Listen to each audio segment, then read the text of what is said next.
الحمد لله وكفى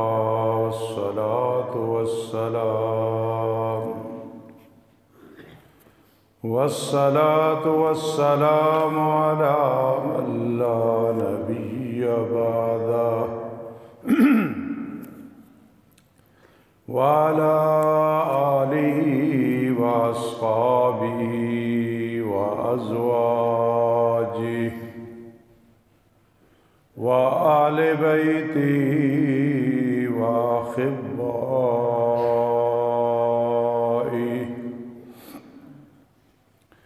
أما بعد فأعوذ بالله من الشيطان الرجيم.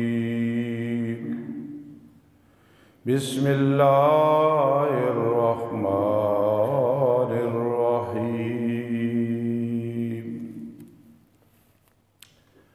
أمن خلق السماوات والأرض وأنزل لكم من السماء ماء فأنبتنا به حدائق ذات بهجة ما كان لكم أن تنبتوا الشجرة بل هم قوم يعدلون. أمن جعل الأرض قرارا وجعل لها أنهارا وجعل لها رواسي وجعل بين البحرين حاجزا أإله مع الله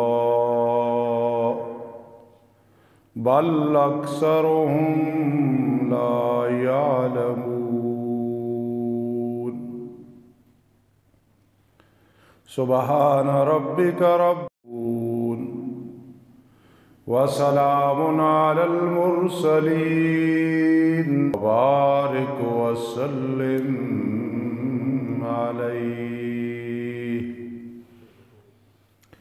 یہ نغمہ فصل گلو لالا کا نہیں پابند، بہار ہو کے خزاں لا الہ الا اللہ. اگرچہ بتیں جماعت کی آستینوں میں، مگر مجھے تو حکم ہے اذان لا الہ الا اللہ.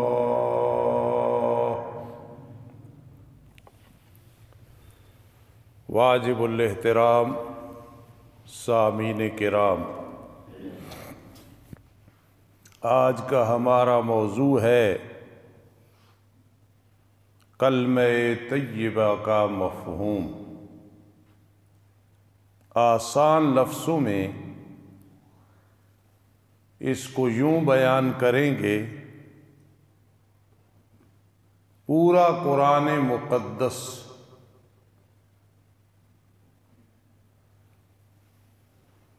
کلمہ طیبہ کی تشریح ہے، تفصیل ہے، توضیح ہے. نبی اکرم صلی اللہ تعالی علیہ وسلم کی ساری زندگی مبارک کلمہ طیبہ کو بیان کرنا ہے. اور اگر اور آسان لفظوں میں کہیں کہ پورا دین جو کتابوں میں ہے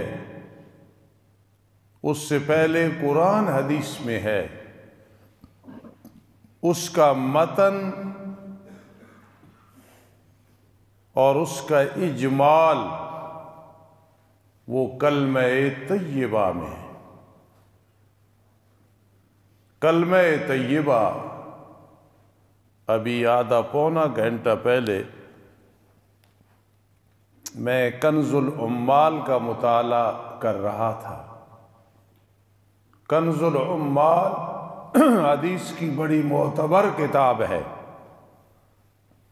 اور دوسرا یہی حوالہ مستدرک حاکم، امام بخاری، امام مسلم سے جو حدیثیں رہ گئیں، یعنی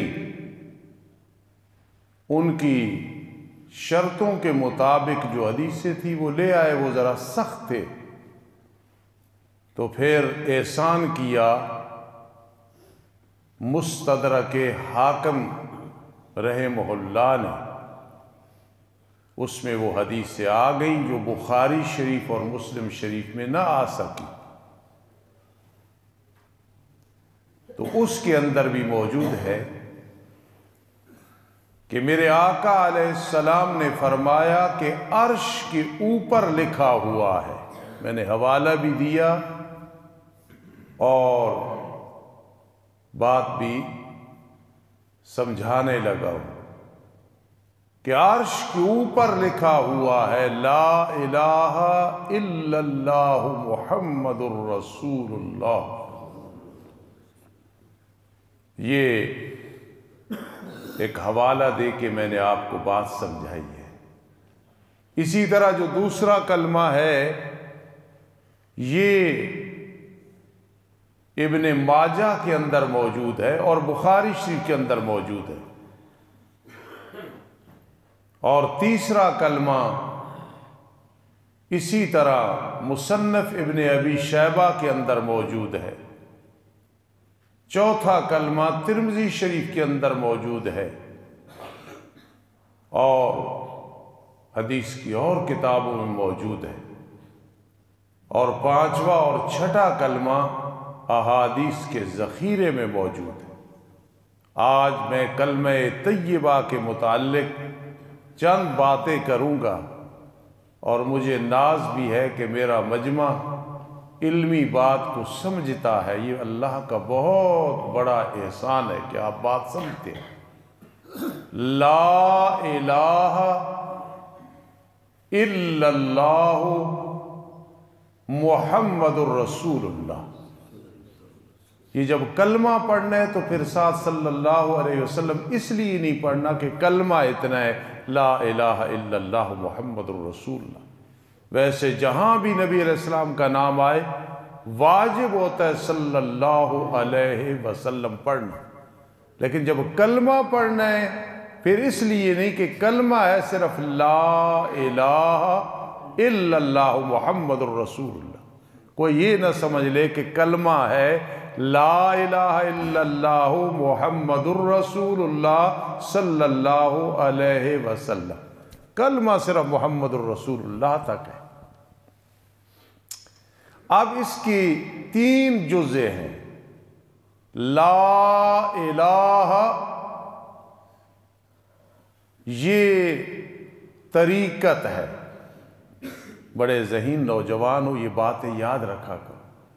لا الہ یہ طریقت ہے، الا اللہ یہ حقیقت ہے، اور محمد الرسول اللہ یہ شریعت ہے۔ میں نے پہلے کہا کہ کلمہ سمجھ لیا تو پورا دین سمجھ لیا۔ آج کا مشرک، آج کا منافق کلمہ پڑھتا ہے، لیکن ابو جہل کلمہ نہیں پڑھتا تھا۔ کیوں نہیں پڑھتا تھا؟ ابو جہل کو مطلب پتا تھا، وہ ہر جائی تھا، یک جائی نہیں تھا، وہ مجاور تھا، مجاہد نہیں تھا۔ چاہے بیت اللہ کی تعمیر کی اور اعلان بھی کیا تھا کہ کوئی حرام مال نہ لے کے آئے۔ یہ جو ہم جاتے ہیں تو حتیم جو حصہ ہے اللہ کی حکمت ہے کہ ہر کوئی بیت اللہ کے اندر نہیں جا سکتا۔ یہ حتیم اصل میں بیت اللہ کے اندر ہے، یہ یعنی بیت اللہ یہ سمجھے کہ حتیم پہ مکمل ہوتا ہے، اللہ کی ہر بات میں حکمت ہوتی ہے کہ اس وقت اتنا خرچ نہیں تھا کہ اس پہ بھی چھت ڈالا جائے، وہ اللہ کی حکمت تھی۔ آج اگر کوئی مسجد سادی ہے، کوئی مدرسہ سادہ ہے اور وہاں گنجائش نہیں ہے تو پریشان نہیں ہونا چاہیے۔ رب کائنات آسمان سے بھیج سکتا تھا سب کچھ، لیکن اس کا اپنا طریقہ ہے، مدبر الامور ہے۔ تو اس لیے یاد رکھنا، لا الہ الا اللہ محمد الرسول اللہ۔ ابو جہل کیوں نہیں پڑھتا تھا؟ اسے پتا تھا کہ لا الہ الا اللہ جب مان لیا تو اب اللہ کے علاوہ جتنے معبودان ہیں ان کو چھوڑنا پڑے گا۔ آج اگر ہم صحیح ترجمہ اس کا پڑھ لیں، ایک بہت بڑے عالم، مجھے اپنی عمر کے کسی نوجوان پہ، مولویوں پہ رشک نہیں آتا، یہ تحدیث نعمت کے طور پہ میں کہہ رہا ہوں، اللہ کا فضل ہے۔ کچھ ایسے علماء ہیں، آج ہوتے تو ان کی جوتیاں میں سیدھی کرتا اور زندگی میں سیدھی کی ہیں، ان پہ رشک آتا ہے، ان کا علم، ان کا عمل۔ ہم ان کے سامنے چھوٹے سے مولوی بھی نہیں ہیں، گزر گئے دنیا سے۔ سید بدیع الزمان شاہ رحمہ اللہ تعالی، انہوں نے مجھے ورد کرایا تھا کلمہ طیبہ کا، اور اس کے فوائد کہ جو آدمی کثرت سے پڑھے، پھر 1.25 لاکھ دفعہ پڑھے، اس کے فوائد میں بیان نہیں کر سکتا، وہ خود اس کا مزہ چکھے گا تو مزہ آئے گا کہ لا الہ یہ تلوار ہے، کوئی الہ نہیں ہے۔ صرف یہ ترجمہ کرتے ہیں کئی لوگ، کوئی معبود نہیں۔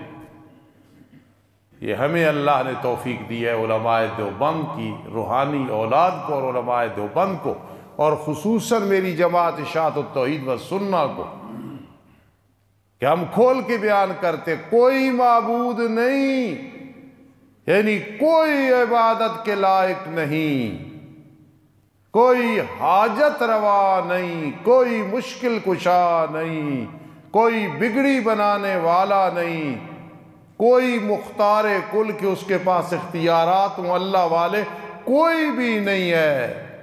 کوئی عالم الغیب نہیں، کوئی حاضر و ناظر نہیں، کوئی خالق نہیں، کوئی رازق نہیں، کوئی حاکم نہیں،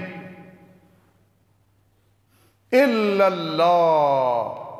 آج تو جو شرک زیادہ کرے، ننگا بیٹھا ہو، شعبدہ بازیاں کرے، چھریاں نکال رہا ہے، منہ سے سوئیاں نکال رہا ہے، وہ بہت بڑا پیر ہے۔ نہیں، طریقت اصل میں لا الہ۔ معین الدین چشتی اجمیری رحمہ اللہ جنگل میں بیٹھے یہی ورد کیا، لا الہ الا اللہ، اللہ نے منگل بنا دیا۔ جنید بغدادی رحمہ اللہ، شیخ عبد القادر جیلانی رحمہ اللہ، مولانا احمد علی لاہوری رحمہ اللہ لاہور میں آئے، ایک آدمی ضمانت دینے کے لیے نہیں تھا۔ جب جنازہ اٹھا تو 6 لاکھ سے زائد آدمیوں نے جنازے میں شرکت کی۔ یہ کس کی برکت تھی؟ لا الہ الا اللہ محمد الرسول اللہ کی برکت تھی۔ تو لا الہ یہ طریقت ہے، الا اللہ یہ حقیقت ہے، اللہ اللہ یہ حقیقت ہے، اور محمد الرسول اللہ یہ شریعت ہے۔ محمد اللہ کے رسول ہے صلی اللہ تعالی علیہ وسلم، آپ نے جو کچھ بتایا، آپ کی سیرت، یہ ساری شریعت ہے۔ تو نوجوانوں، مرد عورت، چھوٹے بڑے، کم از کم اس کا رٹا لگا لو کہ ہمیں اپنے خادم نے، استاذ نے کہا تھا لا الہ یہ طریقت ہے۔ طریقت کہتے یہ جو اصل پیری مریدی ہے، بیعت کرنا ہے، کہ وہ اتنی تلوار سمجھا دیتے ہیں کہ کوئی دل میں کسی کا روب نہیں رہتا، ڈر نہیں رہتا۔ ایک در بند، کہتے ہیں نا 10 در کھل جاتے، نہیں 100 در کھل جاتے۔ اللہ پہ بھروسہ کرنا ہے، مخلوق خدا پہ بھروسہ نہیں کرنا۔ یہ لا الہ یہ طریقت ہے، الا اللہ یہ حقیقت ہے۔ اور محمد الرسول اللہ یہ شریعت ہے۔ پھر بعضوں نے یوں بیان کیا اس کو، لا الہ یہ تطہیر باطن ہے، اندر پاک ہو گیا، صاف کرنا ہے، لا الہ کوئی الہ نہیں۔ ایک مولوی صاحب تقریر کر رہے تھے اور کہہ رہے تھے لا تسجدوا للشمس ولا للقمر، بات بھی ٹھیک ہے، نہ سجدہ کرو سورج اور چاند کو، اللہ نے فرمایا۔ حضرت شیخ القرآن رحمہ اللہ تعالیٰ بیٹھے تھے، مولانا غلام اللہ خان، فرما مولوی صاحب بات ٹھیک کر رہے ہو لیکن اس سے توحید کا حق ادا نہیں ہوگا، بلکہ یہ کہو کہ سجدہ نہ کرو سورج اور چاند کو۔ پاکستان میں سورج چاند کو سجدہ کوئی نہیں کرتا۔ ایسے کہو کہ لاہور میں علی حجویری جنہیں لوگ داتا کہتے ہیں، داتا اللہ ہے، انہوں نے تو پوری زندگی توحید سمجھائی ہے، تو ایسے کہو لا الہ الا اللہ۔ علی حجویری رحمہ اللہ ولی تھے، ولی ہو سکتے ہیں لیکن حاجت روا نہیں، بری امام حاجت روا نہیں، مشکل کشا نہیں۔ ہمارے علاقے میں میرا شریف ایک جگہ ہے، مکھڈ ایک جگہ ہے، کنوال ایک جگہ ہے، اسی طرح ابٹ آباد کی طرف گھمگول ایک جگہ ہے، کوہاٹ میں ہے پیر، ملتان میں کتنے ہزاروں لاکھوں کی تعداد سے۔ حضرت شیخ فرماتے تھے سب کا نام لے کے ایسے کہا کرو فلاں بھی حاجت روا نہیں، فلاں بھی مشکل کشا نہیں، فلاں بھی بگڑی بنانے والا نہیں، فلاں بھی مختار کل نہیں، فلاں بھی عالم الغیب نہیں، فلاں بھی حاضر ناظر نہیں، الا اللہ۔ دوسرا میں نے آپ کو سمجھایا کہ لا الہ یہ تطہیر باطن ہے، اندر کو پاک کرنے، اندر کو۔ اور یقین کرنا میں بہت چھوٹا آدمی، بہت چھوٹا، میرے اساتذہ بہت بڑے لوگ تھے، میں ویسے نہیں کہہ رہا، میں آپ کو کیفیت بتانے لگا ہوں کہ اگر یہ آ جائے نا، یقین کرنا بغیر پروں کے، بغیر انجن کے انسان کی روح پرواز کر جاتی ہے، اللہ کے عرش تک پہنچتی ہے۔ ہم وہاں تک نہیں پہنچے، لیکن لا الہ یہ تطہیر باطن ہے، اندر سارا پاک ہو گیا، نہ کسی کا ڈر ہے، نہ کسی کا روب ہے، او یتنصر بغیری یا کسی کی مدد کی، یہ نہ ہوا تو میں کیا کروں گا، سب نکل جاتی ہے۔ لا تجعلوا الاسباب اربابا، جب لا الہ سمجھ آ جاتا ہے پھر یہ نہیں کارخانہ نہ ہوا تو میں کیا کروں گا، سروس نہ ہوئی تو میں کیا کروں گا، دکان نہ ہوئی تو میں کیا کروں گا، مربع زمین نہ ہوئی تو میں کیا کروں گا، بیٹا باہر نہ ہوا تو میں کیا کروں گا۔ نہیں، تطہیر باطن، پہلے بھی اللہ، اب بھی اللہ، بعد میں بھی اللہ۔ عجیب زندگی ہوتی ہے جب انسان کو لا الہ سمجھ آ جائے۔ تو لا الہ میں تطہیر باطن ہے، اندر کو پاک کرو، اور الا اللہ میں تعمیر باطن ہے۔ جب پاک ہو گیا اندر، شرک کی بدبو سے، ریاکاری سے تطہیر ہو گئی، اور اب بیٹھا ہے میرا بیٹا شبیر، اب بیٹھا ہے عمر، اب بیٹھے افضل صاحب، اور جب یہ کہیں گے پھر اس کا معنی لا مرغوبی الا اللہ ولا مطلوبی الا اللہ ولا محبوبی الا اللہ ولا الہ الا اللہ۔ ہمارا قالب اور جسم یہ مڈیالہ میں ہوگا، اور روح ہماری یہ عرش تک پہنچ جائے گی۔ یہ اصل میں زندگی۔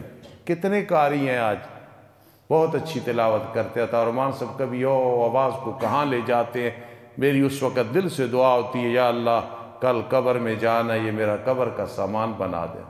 تارمان صاحب کیا ہے، ان سے کتنے بڑے بڑے قاری موجود ہیں، اللہ کا قرآن پڑھتے ہیں، کئی گزر گئے، لیکن قاری عبد الباسط، عبد الصمد دو نام تھے ان کے، رحمت اللہ تعالی علیہ، جیسا قاری کوئی نہیں ہے، اس لیے کہ وہ اس چیز میں بہت آگے تھے، وہ صرف قاری نہیں تھے، وہ جب تلاوت کرتے تھے تو ان کی روح عرش کی طرف پرواز کر جاتی تھی۔ مطلب کیا، اللہ سے اتنا تعلق تھا، اتنا تعلق تھا، اللہ سب قاریوں کو نصیب فرمائے۔ تو اس لیے جب وہ تلاوت کرتے تھے، اب بھی سنتے ہو تو کیا حالت ہوتی ہے۔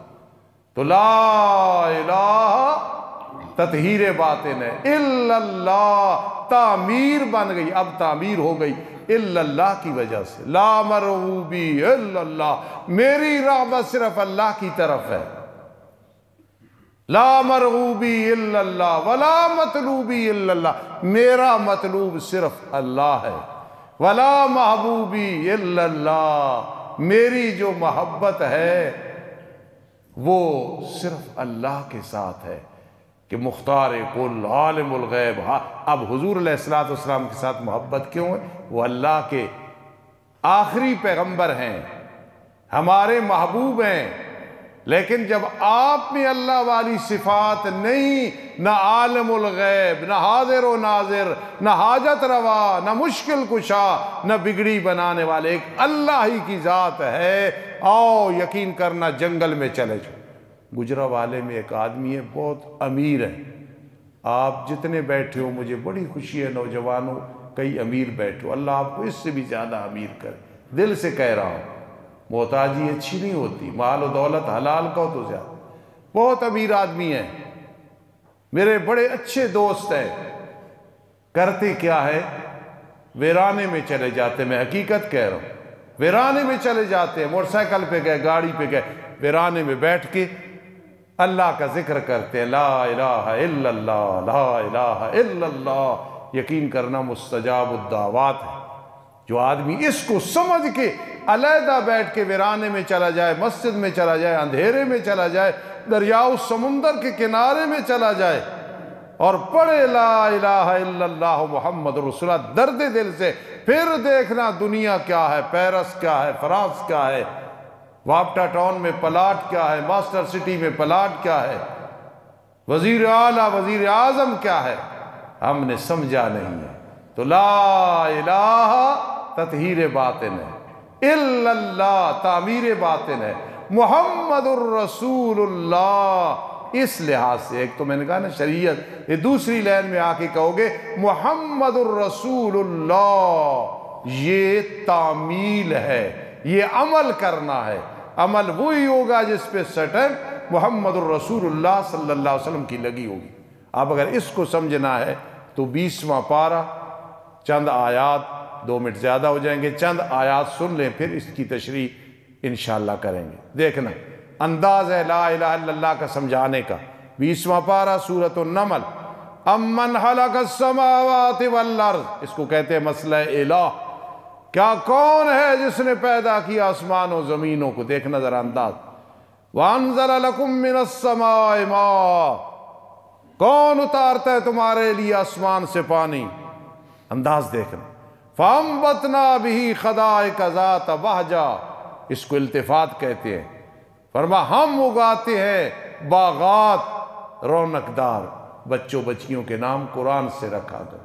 تورمان صاحب کی ایک بیٹی کا نام میں نے خدیقہ رکھا ہے، خدیقہ کا میں نے باغیچہ، یہ اچھے نام ہے، حدائق ذات بہجہ، اگاتے ہم اس پانی کے ذریعے باغات جو رونق دار ہے۔ ذرا خیال کرنا، آگے اللہ نے کس جلال میں کہا، کون کہہ سکتا ہے؟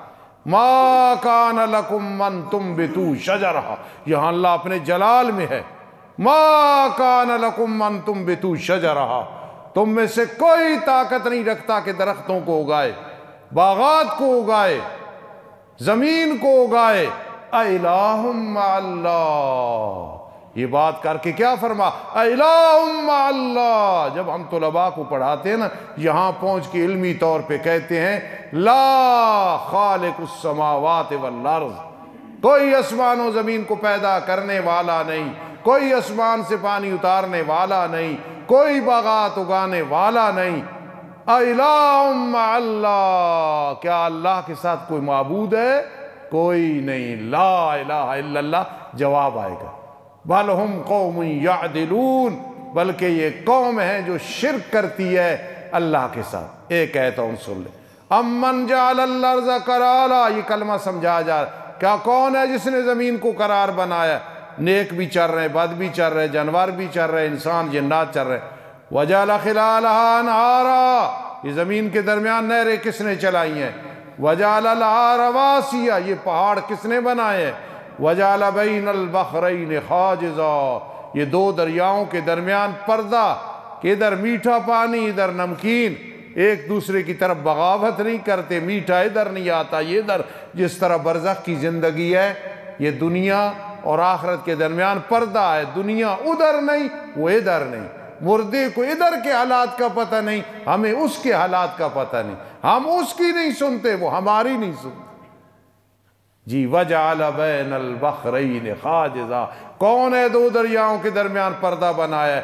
پھر سوال کیا اِلَٰهٌ مَّعَ اللَّهِ، کیا اللہ کے ساتھ کوئی معبود ہے؟ ہم طلباء کو یوں پڑھاتے ہیں، ہاں زمین کو قرار بنانے والا کوئی نہیں، نہریں بنانے والا کوئی نہیں، پہاڑ بنانے والا کوئی نہیں، دو دریاؤں کے درمیان پردہ بنانے والا کوئی نہیں، اِلَٰهٌ مَّعَ اللَّهِ، ایک اللہ کی ذات ہے۔ بل اکثرهم لا يعلمون، کل موضوع ہمارا اور ہے، اس کو بھی چلائیں گے اور اس کو بھی ساتھ چلائیں گے انشاءاللہ۔ وما علینا الا البلاغ المبین۔